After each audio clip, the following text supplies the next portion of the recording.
Healthcare with a heart. Well, it started with being just a marketer, just working for the brand.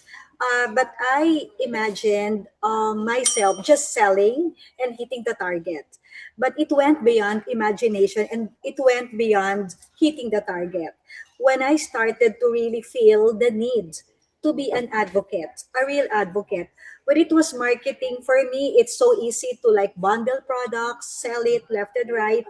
But when I started to say accessibility, comfort, and I meant it because I really wanted to make people healthier, then it became a passion. It became a real advocacy for me.